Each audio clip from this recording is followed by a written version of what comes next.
Assalamualaikum warahmatullahi wabarakatuh. Waalaikumsalam warahmatullahi wabarakatuh. Selamat pagi anak-anak yang ganteng-ganteng dan cantik-cantik. Gimana kabarnya hari ini? Alhamdulillah baik, Bu. Oh iya, sekarang kan tanggal merah ya. Tapi gak apa-apa kan kita tetap aja belajar bersama karena kita kan menempuh materinya masih banyak. Jadi kita tempuh sekarang meskipun tanggal merah ya. Tetap semangat, oke? Oke, Bu. Baik.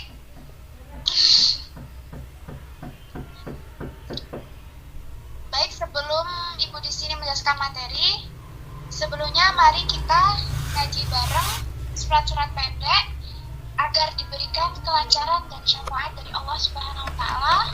Setelah itu dilanjut membaca Al-Fatihah bersama-sama ya.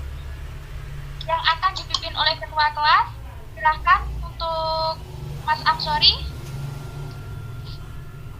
Sebelum kita memulai pelajaran, Dipimpin membaca.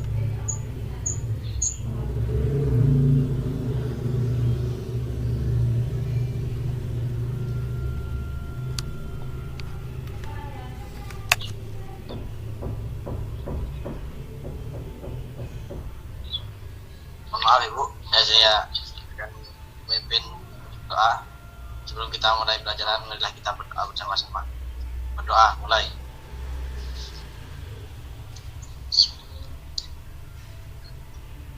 Selesai.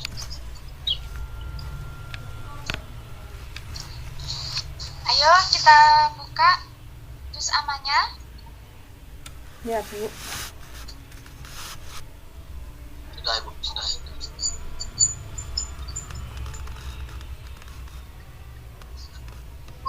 Surat Ad-Duha.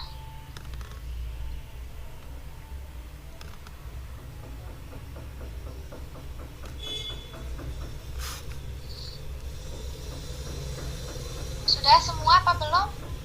Sudah, Bu. Sudah Ibu, sudah.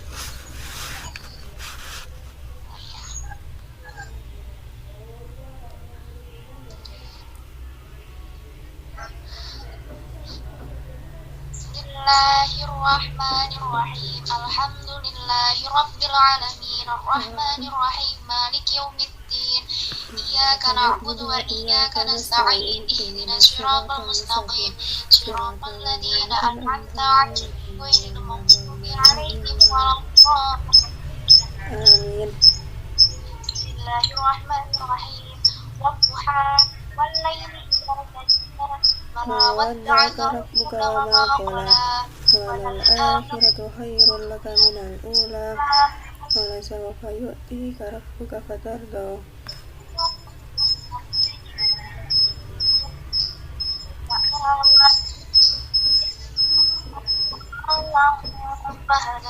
ووجدك عائلا فأغنى فأما اليتيم فلا تقهر وأما السائل فلا تنهر وأما بنعمة ربك فحدث. Bismillahirrahmanirrahim. Alam nashrah Laka sadrak laka anka wizrak alladhi anqadha dhahrak alam na'ika fa inna fa inna ma'al usri yusra inna ma'al usra wa ila rabbika farghab. Bismillahirrahmanirrahim. Wattini wazzaituni wa tur sinin wa hadzal baladil amin. Laqad khalaqnal insana fi ahsani taqwim. Thumma asfala safilin. Illalladzina amanu wa amilus solihati amanu falahum ajrun ghairu mamnun. Fama yukadzibuka ba'du bid-dini alayhisallahu bi ahkamil hakimin. Bala wa ana ala dzalika minasyahidin. Bagaimana, anak-anak? Apakah suaranya Ibu bisa terdengar? Bisa, Bu. Ayo, baca lagi. Dua surah lagi. Bisa Ibu. Surah Al-Bayyinah ya. Bismillahirrahmanirrahim. Lam yakunil ladzina kafaru min ahlil kitabi wal musyrikin munfakkina hatta ta'tiyahumul bayyinah. Rasulun minallahi yatlu suhufan mutahharah fiha kutubun qayyimah. Wa ma tafarraqa alladhina utul kitaba illa min ba'di ma ja'atuhumul bayyinah. Wa ma umiru illa liya'budu Allaha mukhlisina lahu-d-din hunafa'a wa yuqimus salata wa yu'tuz zakata wa dzalika dinul qayyimah. Innal ladzina kafaru min ahlil kitabi wal musyrikina fi nari jahannam khalidina fiha ulaika hum syarrul bariyah. Innal ladzina amanu wa 'amilus shalihati ulaika hum khairul bariyah. Jazaohum 'inda rabbihim jannatu 'adnin tajri min tahtihal anharu khalidina fiha abada. Radhiyallahu 'anhu wa radu 'anhu. Dzalika liman khasyiya rabbah. Yang terakhir surah An-Nas. Bismillahirrahmanirrahim. Qul a'udzu birabbin nas, malikin nas, ilahin nas, min syarril waswasil khannas alladzi yuwaswisu fi sudurin nas minal jinnati wan nas. Shadaqallahul azim. Alhamdulillah, haji barengnya sudah selesai. Untuk selanjutnya, di sini Ibu akan mengabsen kehadiran kalian. Yang pertama, Muhammad Amswadi Ramadan. Hadir Ibu. Yang kedua, Arinda. Rizky Nur Arinda. Hadir, Bu. Yang ketiga, Muhammad Fatah Hidayah. Alfa Ibu. Oh, Alfa. Kurang tahu. Iya. Mungkin liburan ya dia. Iya, mungkin, Bu. Wafik Azizah. Hadir Ibu, mohon maaf tidak bisa on cam. Oh iya. Ada halangan apa ya Masih di jalan Ibu. pada acara? Wafik. Masih di jalan.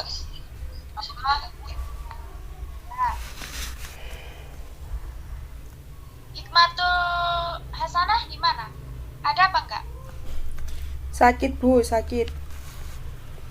Oh, sakit. Ya Allah. Semoga yang sakit cepat diberi kesehatan, diberikan kesembuhan, dan yang bolos semoga diberikan kesadaran.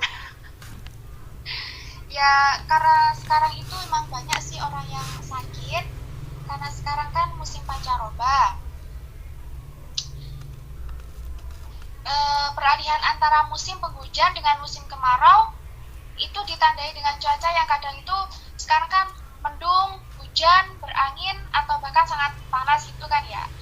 Jadi kalian yang alhamdulillah sekarang bisa masuk dalam keadaan sehat, kalian harus bisa menjaga daya tahan tubuh kalian sehingga dapat meningkatkan sistem imun. Seperti yang pertama itu tingkatkan asupan kalian, makanan yang bergizi, minum air putih yang cukup. Yang ketiga cukup tidur, yang keempat olahraga. Itu ya pesan dari Ibu Guru. Guru. Bisa diterima kan? Bisa, Bu. Terima kasih. Ya, sama-sama. Baik, selanjutnya Bu Guru akan menyampaikan tujuan dan maksud dari materi yang akan Ibu sampaikan pada pagi hari ini. Yaitu materinya tentang meraih kasih sayang Allah dengan ihsan pada bab 6. Kebaikan akan berbalas kebaikan adalah janji Allah dalam Al-Quran. Berbuat ihsan adalah tuntutan kehidupan kolektif. Karena tidak ada manusia yang dapat hidup sendiri, maka Allah menjadikan saling berbuat baik sebagai sebuah keniscayaan. Berbuat baik atau ihsan kepada siapapun akan menjadi stimulus terjadinya balasan dari kebaikan yang dilakukan. Islam itu mengajarkan untuk melakukan semua perbuatan baik seperti sholat, sedekah, puasa, atau aktivitas yang bermanfaat apapun. Tujuan akhirnya adalah untuk menyatukan semua komponen lahir dan batin dari iman bersama-sama dengan cara yang terbaik. Dalam hal ini, ihsan adalah dasar atau pilar untuk membangunnya. Dan selanjutnya, Bu Guru akan memberikan motivasi kepada kalian. Belajar memang melelahkan, namun akan lebih melelahkan lagi jika saat ini kamu tidak belajar. Bagus. Baik, selanjutnya Ibu mau menjelaskan bagian materinya ya.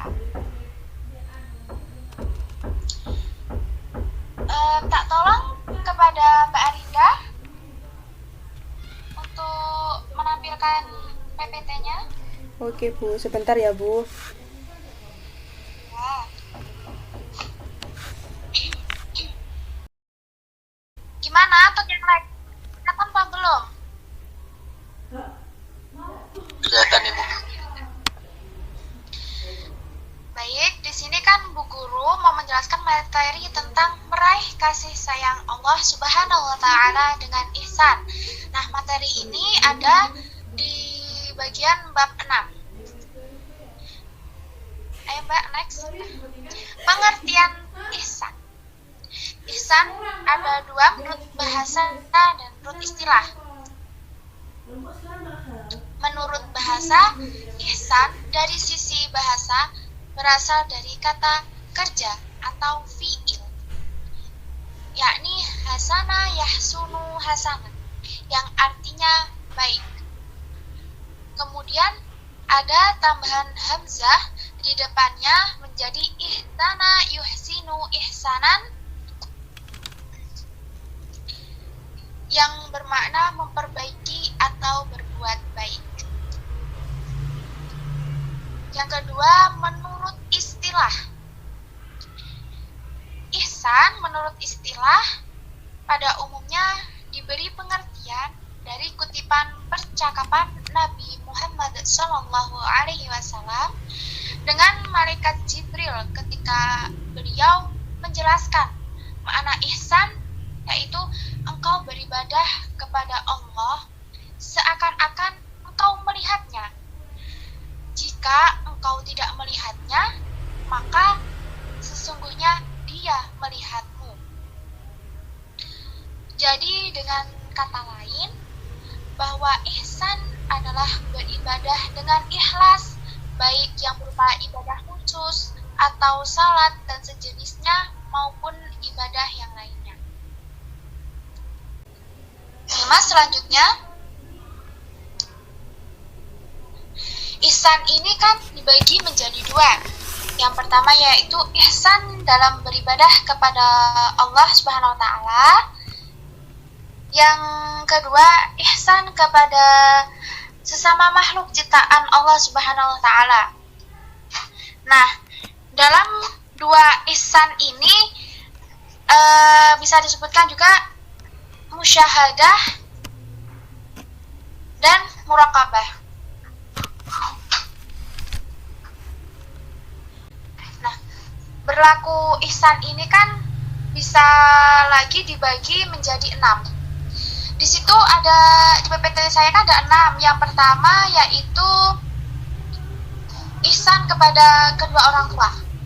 Maksud dari ihsan kepada kedua orang tua itu harus dilakukan setelah beribadah kepada Allah. Ibnu Abbas menyampaikan bahwa ibadahnya seorang hamba kepada Allah tidak diterima selama ia tidak berihsan kepada kedua orang tuanya. Sebaliknya, kebaikan yang dilakukan kepada orang tuanya tidak diterima Allah apabila ia tidak menyembah Allah. Subhanallah, alangkah indahnya akhlak yang diajarkan Islam kepada kita.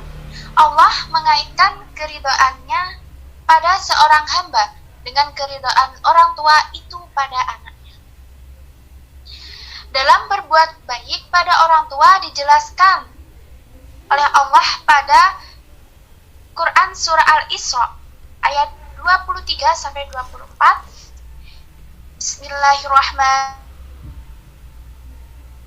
Illa iyyahu wa bil walidaini ihsana imma yablughanna indakal kabira ahaduhuma aw kilahuma fala taqul lahumā afu wa la tanhazahuma wa qul lahumā qawlan karīmā waqfid lahumā janāha dhulli rahmati wa qul rabbi arham. Jika salah seorang di antara keduanya atau kedua-duanya sampai berusia lanjut dalam pemeliharaanmu, maka sekali-kali janganlah engkau mengatakan kepada keduanya perkataan "ah", dan janganlah engkau membentuk keduanya dan ucapkanlah kepada keduanya perkataan yang baik. Dan rendahkanlah dirimu terhadap ucapkanlah wahai Tuhanku, sayangilah keduanya sebagaimana mereka berdua telah mendidik aku pada waktu kecil. Quran Surah Al-Isra ayat 23-24. Ayat di atas mengatakan kepada kita bahwa ihsan kepada kedua orang tua adalah sejajar dengan ibadah kepada Allah, baik mereka berdua masih hidup atau yang sudah mendahului kita. Dan dalam sebuah hadis riwayat Tirmidzi dari Ibnu Amr bin As, Rasulullah SAW bersabda, radhiyallahu fi radallahil walidaini wa suhaballahi fi sahutil walidain, yang artinya keridhaan Allah berada pada keridhaan orang tua dan kemurkaan Allah berada pada kemurkaan orang tua.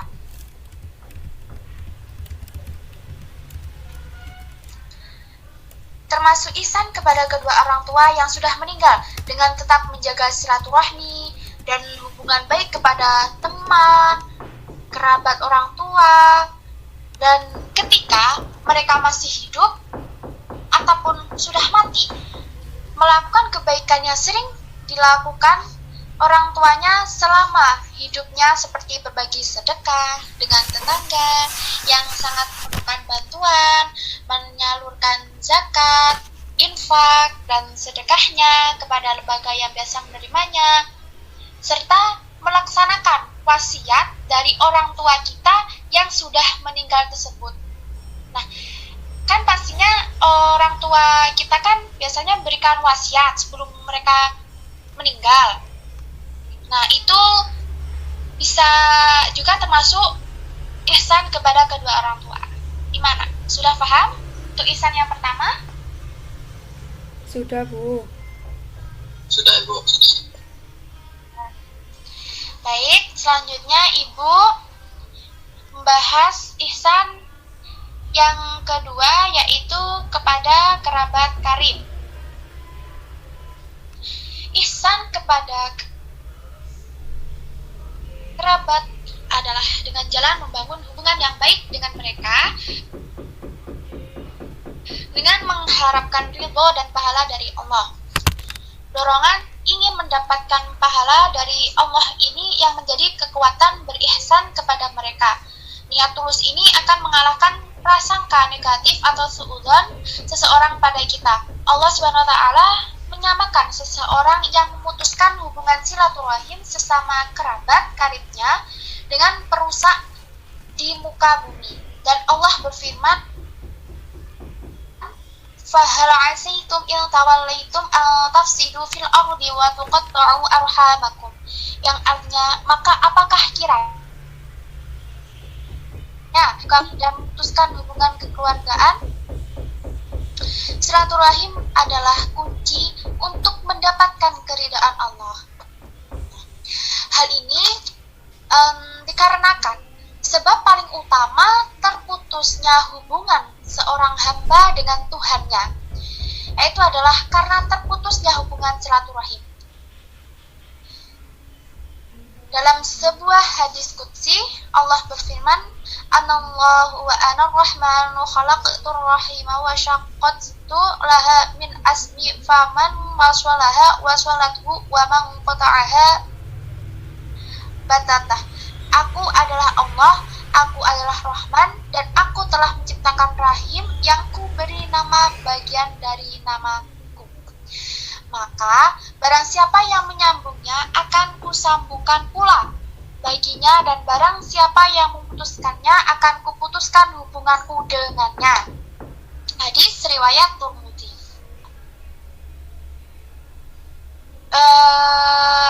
Dalam hadis lain Rasulullah SAW bersabda, tidak akan masuk surga orang yang memutuskan tali silaturahmi. Jadi silaturahmi ini sangatlah berharga bagi kita, karena kan sudah dari dulu kita harus silaturahmi gitu kan. Jadi kalau kita tidak mau silaturahmi kan pasti ada omongan dari orang luar, orang ini kok nggak mau bergaul sama masyarakat yang lain, pasti kan ada omong-omongan yang nggak baik gitu kan. Terus yang ketiga yaitu berlaku ihsan pada anak yatim dan fakir miskin. Ihsan yang ketiga ini, anak yatim adalah mereka yang ditinggal wafat orang tuanya sehingga memenuhi kebutuhan hidupnya dengan usaha sendiri. Allah, kasihan sekali ya. Hal ini senada dengan makna yatim yang berarti ketersendirian. Yatim juga bisa disematkan kepada anak yang masih memiliki orang tua, tetapi ia memenuhi kebutuhan hidup sendiri lantaran orang tuanya tidak mampu melakukannya dikarenakan sakit atau lemah. Sedangkan usia balik menjadi batasan anak tersebut termasuk golongan yatim. Diriwayatkan oleh Bukhari, Abu Dawud, dan Tirmidzi bahwa Rasulullah bersabda, "Aku dan orang yang memelihara anak yatim di surga kelak akan seperti ini," seraya menunjukkan jari telunjuk jari tengahnya.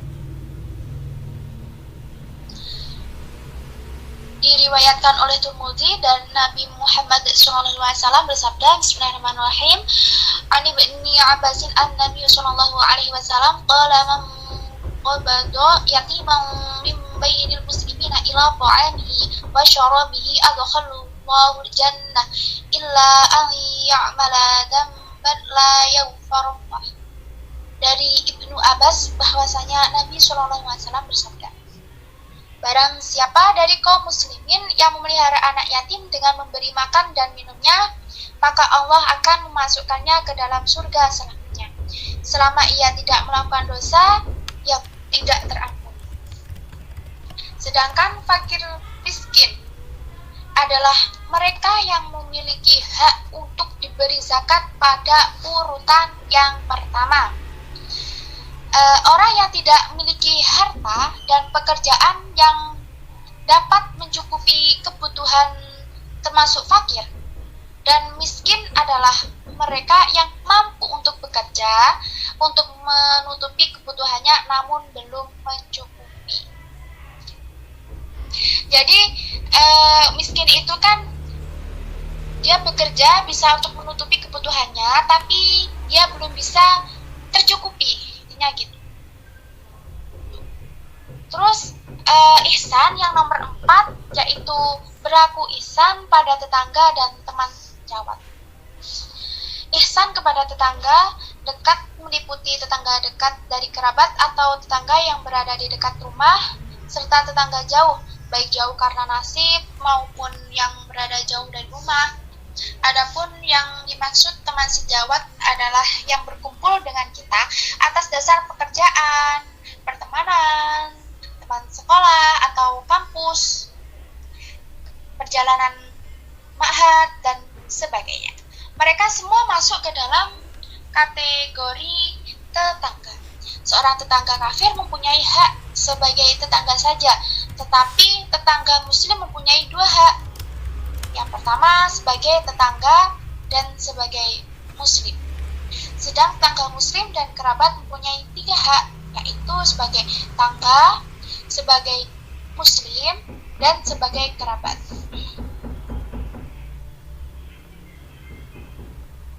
Rasulullah SAW menjelaskan hal ini dalam sabdanya, an Abdullah bin Mas'ud qala qala Rasulullah sallallahu alaihi wasallam walladzi nafsi biyadihi la yuslimu 'abda hatta yaslama qalbuhu wa lisanuhu wa la yu'min hatta ya'man ja'uhu bawa'iqah. Dari Abdullah bin Mas'ud radhiyallahu anhu bersabda Rasulullah sallallahu alaihi wasallam, demi yang jiwaku berada di tangannya, tidaklah selamat seorang hamba sampai hati dan lisannya selamat atau tidak berbuat dosa, dan tidaklah beriman atau sempurna keimanannya seorang hamba sehingga tetangganya merasa aman dari gangguannya. Yang kelima yaitu ihsan kepada tamu secara umum, yaitu dengan menghormati dan menjamunya. Rasulullah SAW bersabda, barang siapa beriman kepada Allah dan hari akhir, hendaklah memuliakan tamunya. Hadis riwayat jamaah kecuali Nasa'i. Tamu yang datang dari tempat yang jauh termasuk dalam sebutan Ibnu Sabil atau orang yang dalam perjalanan jauh. Cara berbuat ihsan terhadap Ibnu Sabil dengan memenuhi kebutuhannya, menjaga hartanya, melihara kehormatannya, menunjukkan jalan jika ia meminta. Yang terakhir, ihsan terakhir yang ke-6 yaitu berlaku ihsan pada binatang.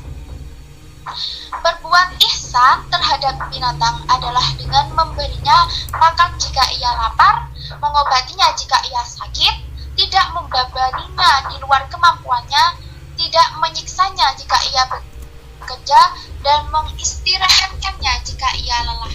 Bahkan pada saat menyembelih, hendaklah dengan menyembelihnya dengan cara yang baik. Dengan cara yang baik itu kita serta menggunakan pisau yang tajam. Kan kasihan kalau kita mau menggorok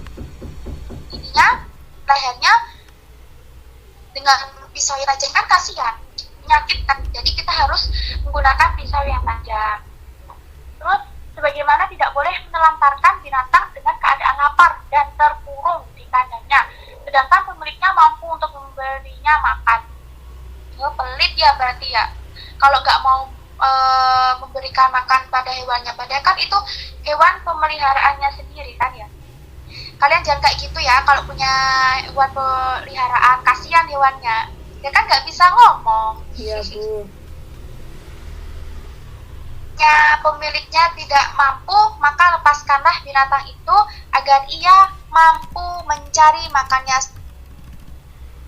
sendiri, sebagaimana Allah melaknat perempuan dari Bani Israel yang mengikat seekor kucingnya sampai dan apa. Sudah itu 6 ihsan yang sudah Ibu jelaskan. Untuk selanjutnya, ayo Mas, lanjut bahasan yang selanjutnya. Ada 3 hal aspek pokok dalam ihsan. Yang pertama, ibadah. Kita itu berkewajiban ihsan dalam beribadah, yaitu dengan menunaikan semua jenis ibadah seperti salat, puasa, haji, dan sebagainya dengan cara yang benar, yaitu menyempurnakan syarat, rukun, sunnah, dan adab-adabnya. Hal ini tidak akan mungkin dapat ditunaikan oleh seorang hamba kecuali jika saat pelaksanaan ibadah-ibadah tersebut ia dipenuhi dengan cara kita rasa yang sangat kuat atau menikmatinya.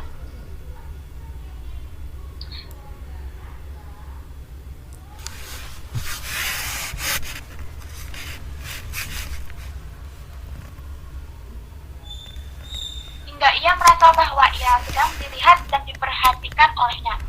Minimal seorang hamba merasakan sebutkan tadi.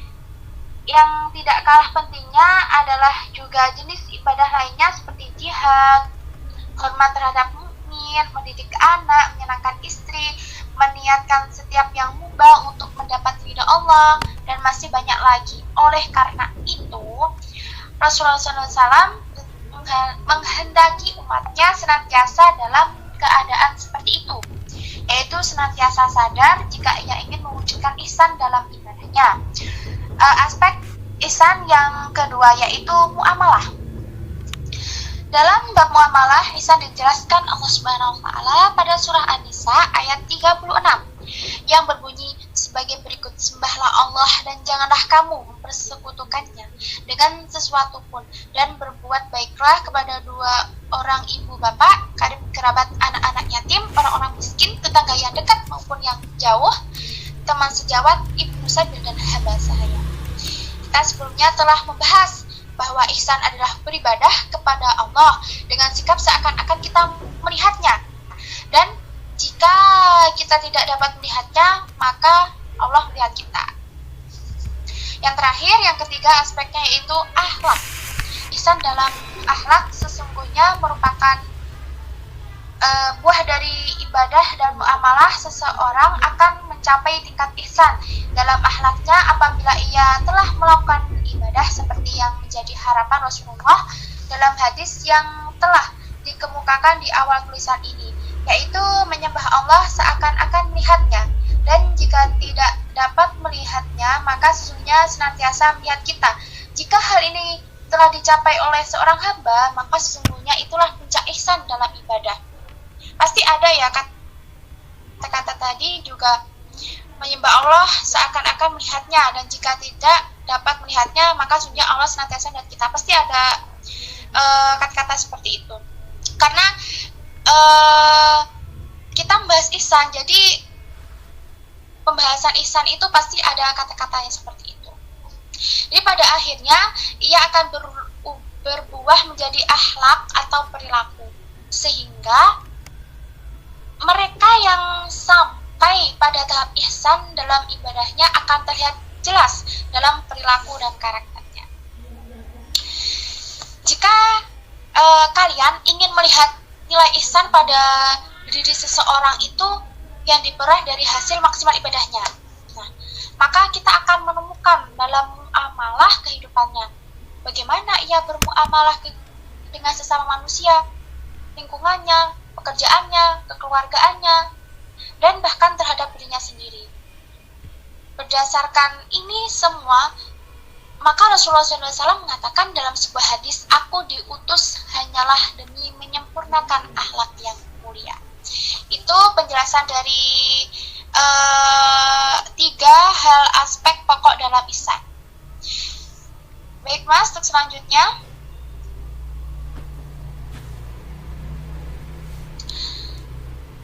Perbuatan-perbuatan yang merusak ihsan ini ada banyak sebenarnya, tapi Bu Guru mau menyebutkan 3 saja. Yang pertama yaitu sikap dan perbuatan sombong. Yang kedua, sikap serakah dan egois. Yang ketiga, sikap iri dengki.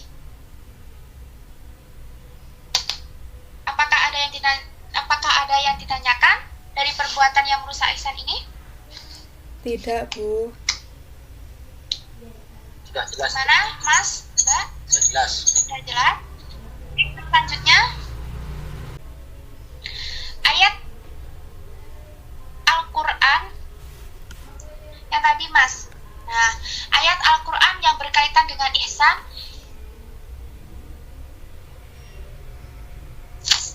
Bismillahirrahmanirrahim. Wa id akhadna mitsaqa bani Israila la ta'buduna illallaha wa bil walidaini ihsana wa dzil qurba wal yatama wal masakin wa qulu linnasi husna wa aqimus sholata wa atuz zakah summa tawallaitum illa qalilan minkum wa antum mu'ridun. Quran Surah Al-Baqarah ayat 83 yang artinya, dan ingatlah ketika kami mengambil janji dari Bani Israel, janganlah kamu menyembah selain Allah dan berbuat baiklah kepada kedua orang tua, kerabat, anak-anak yatim, dan orang-orang yang miskin. Dari bertuturkanlah yang baik kepada manusia, laksanakan sholat dan tunaikanlah zakat. Tetapi kemudian kamu berpaling atau mengingkari kecuali sebagian kecil dari kamu dan masih menjadi pembangkang. Mas, untuk selanjutnya penerapan perilaku yang mencerminkan ihsan. Nah, yang pertama yaitu melakukan ibadah ritual seperti sholat, zikir, dan sebagainya dengan penuh kekhusyuan dan keikhlasan. Tapi jarang sih ada orang yang bisa khusyuk gitu ya dalam sholatnya, karena pasti ada aja yang bikin khusyuk ya. Bu guru terkadang juga gitu sih. Terus yang kedua yaitu birrul walidain atau berbuat baik kepada kedua orang tua dengan mengikuti semua keinginannya jika memungkinkan, dengan syarat tidak bertentangan dengan aturan Allah Subhanahu wa Ta'ala. Yang ketiga, menjalin hubungan baik dengan kerabat. Tadi kan Bu Guru juga sudah menjelaskan berbuat baik kepada kerabat sejawat, itu kan sudah Ibu jelaskan. Pastinya kalian kan juga sudah paham kan? Katanya tadi Bu Guru tanya, katanya sudah jelas, ya kan? Ya udah, selanjutnya Mas. Lanjut. Oh iya, hikmah yang terakhir ya, Bu Guru mau menjelaskan tentang hikmah dan manfaat ihsan. Nah, kebaikan akan berbalas kebaikan adalah janji Allah dalam Al-Quran. Berbuat ihsan adalah tuntutan kehidupan kolektif karena tidak ada maka yang dapat hidup sendiri. Maka Allah menjadikan saling berbuat baik sebagai sebuah keniscayaan. Berbuat baik ihsan kepada siapapun akan menjadi stimulus terjadinya balasan dan kebaikan yang dilakukan. Demikian Allah Subhanahu bagi alam ini ada jasa, ada balas. Semua manusia diberi nurani untuk berterima kasih dan keinginan untuk membalas budi, baik peristiwa di sampingnya sedikit dari perilaku hikmah ihsan. Cukup itu tadi pembahasan tentang meraih kasih sayang Allah dengan ihsan. Baik, sebelum Ibu menutup pembelajaran pada pagi menjelang siang ini, Ibu Guru mau memberikan tebak gambar yang harus kalian jawab. Oke, kalian siap? Siap, Bu. Ya. Itu yang ada di layar. Siapa yang mau menjawab? Yang ada di layar pertama itu kan berbentuk ihsan. Nah, ihsan itu kan tadi ada 6. Dan ini Bu Guru berikan gambar ada di salah satu ihsan tersebut yang Ibu jelaskan. Saya, Bu, saya. Ini ya apa, Mbak? Ihsan, berbuat baik kepada binatang. Ya, benar. Nanti yang bisa bisa menjawab akan Ibu kasih poin ya. Satu jawaban itu Ibu kasih poin 20. Jadi Mbak Arinda dapat poin 20 ya. Untuk layar yang kedua, gambar yang kedua. Nah, ini siapa yang bisa menjawab? Saya, Bu. Ya, silakan Mas. Dari gambar yang kedua kita bisa lihat bahwanya ini adalah termasuk ihsan kepada kerabat dan karib. Ya, Bu. Iya. Bukan ini masalah. Ini itu berbuat ihsan kepada tamu. Ini kan ini kan banyak ya, ini kan tamu menyediakan makanan. Nah, Bukan hari raya itu. makan apa? Bukan hari raya itu. Ini berkumpul saat hari raya. Berkumpul saat hari raya. Iya kan? Bersilaturahmi. Iya, tapi kan itu tamu Mas. Nanti akan ada sendiri yang kerabat itu. Nggak begitu banyaknya segitu gitu loh. Terima kasih, Bu. Iya. Baik, untuk yang selanjutnya.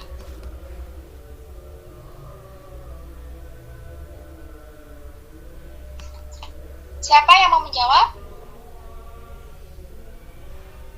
Saya, Bu. Saya. Oh iya. Ya. Apa Mbak? Berbuat baik kepada orang tua. Nah, benar. Tadi juga sudah menjawab kan? Benar juga. Jadi dapat poin 40. Nah, ini ada lagi gambar yang terakhir. Mungkin Mas Amsori mau menjawab? Kalau saya lihat ini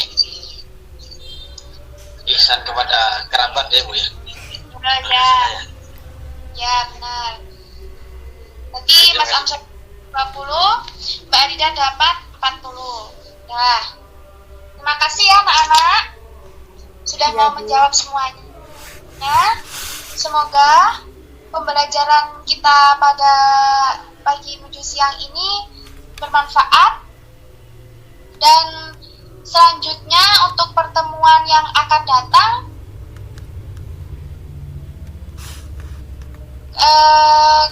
kalian harus mempelajari juga biar lebih enak pemahaman untuk bisa memahami materi yang akan Ibu jelaskan yang akan datang.